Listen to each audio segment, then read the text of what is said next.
नमस्कार मित्रों। आप लोगों का आज हमारे YouTube चैनल में फिर से स्वागत है। मित्रों, आज हम ज्योतिष के बारे में बात करेंगे और ज्योतिष में लग्न कुंडली के द्वितीय भाव की बात करेंगे। द्वितीय भाव धन का भाव होता है और जीवन में धन की कितनी आवश्यकता होती है यह किसी से कहने के लिए नहीं है, सब जानते हैं और जानना भी चाहते हैं कि हम भविष्य में कितना धनार्जन कर पाएंगे और कितना उसे सेव कर पाएंगे, बचा पाएंगे और कितनी संपत्ति बना पाएंगे। इन्हीं सब सवालों का जवाब आज आप लोगों के बीच में लेकर के आया हूं कि कुंडली में कैसे देखा जाए कि व्यक्ति अपने जीवन में कितना धन बनाएगा और वह कमाकर खर्च करेगा या उससे संपत्ति तैयार करेगा। यह सब किस तरह से देखना है, उसके सूत्र क्या हैं, वह हम आज आपके बीच में बात करेंगे। मित्रों, अगर किसी भी तरह की ज्योतिषीय परामर्श की जरूरत हो, कुंडली दिखवाना हो या कुंडली का विश्लेषण करवाना हो, कुंडली मिलान करवाना हो, अपने ग्रह नक्षत्रों के बारे में जानना हो, तो आप हमसे संपर्क कर सकते हैं। कमेंट करके भी सवाल पूछ सकते हैं और हमारे व्हाट्सएप नंबर पर भी आप संपर्क कर सकते हैं। तो मित्रों, विषय को शुरू करते हैं। लग्न कुंडली में दूसरा भाव धन का भाव होता है और संपत्ति दो प्रकार की होती है, एक चल संपत्ति, एक अचल संपत्ति। तो चल संपत्ति और अचल संपत्ति लगभग सभी जानते हैं।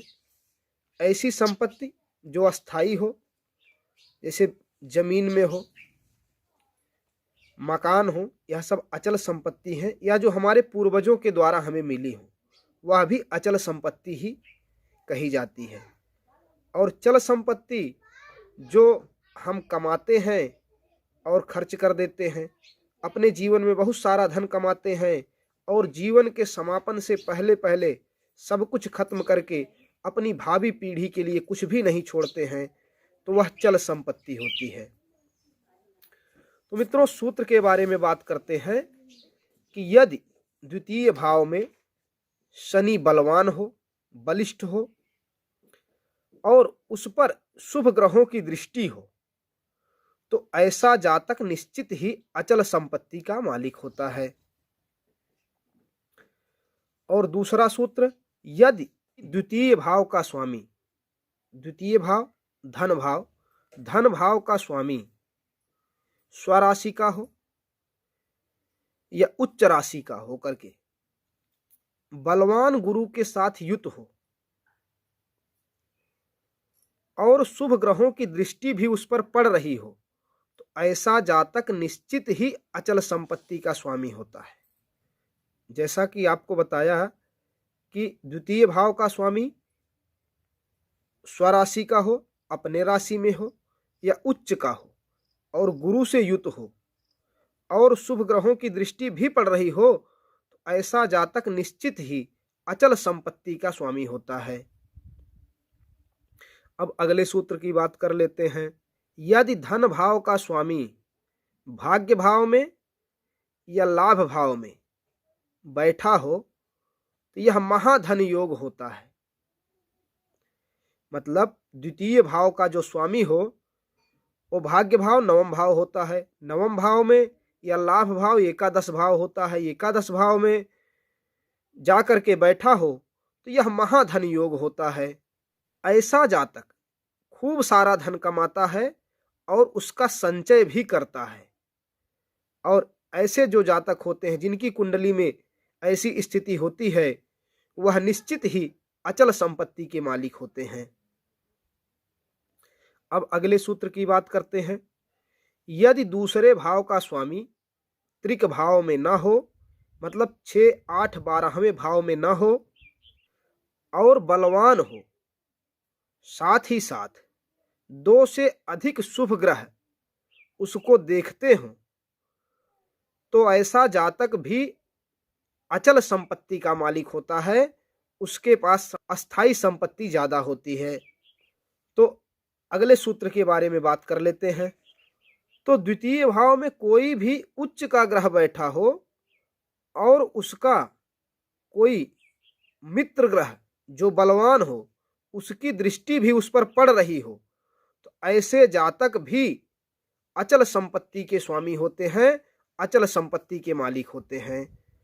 तो अभी तक हमने आपको बताया कि अचल संपत्ति जो है उसके सूत्र क्या है, वह कुंडली में किस तरह से देखा जाता है कि जातक अचल संपत्ति वाला है कि नहीं।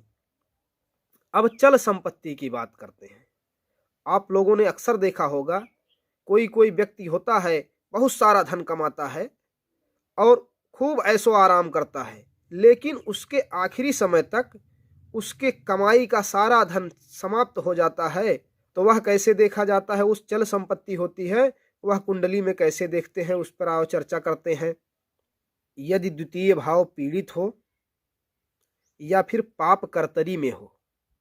पाप कर्तरी किसे कहते हैं? यदि लग्न में भी कोई पाप ग्रह हो, तृतीय भाव में भी कोई पाप ग्रह हो, तो द्वितीय भाव को पाप कर्तरी योग लग जाता है। और द्वितीय भाव का स्वामी बलवान हो, मतलब दोनों स्थिति में से कोई एक स्थिति, या तो वह पीड़ित हो या तो पाप कर्तरी योग में हो, और उसके बाद द्वितीय भाव का स्वामी बलवान हो तथा पंचम, नवम या फिर एकादश भाव में हो, तो ऐसा जातक निश्चित ही अपने जीवन में खूब सारा धन कमाता है। तो ऐसे जातक के पास खूब सारी चल संपत्ति होती है। अब अगले सूत्र की बात करते हैं।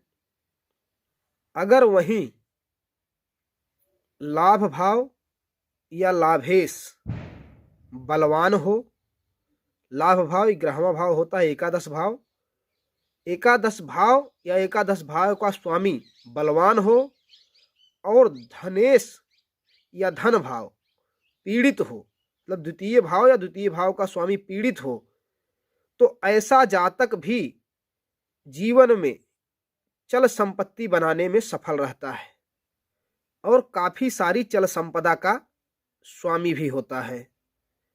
अब अगले सूत्र की बात करते हैं। यदि द्वितीय भाव का स्वामी गुरु के साथ युत होकर बलवान हो और शुभ कर्तरी योग में हो। शुभ कर्तरी योग किसे कहते हैं?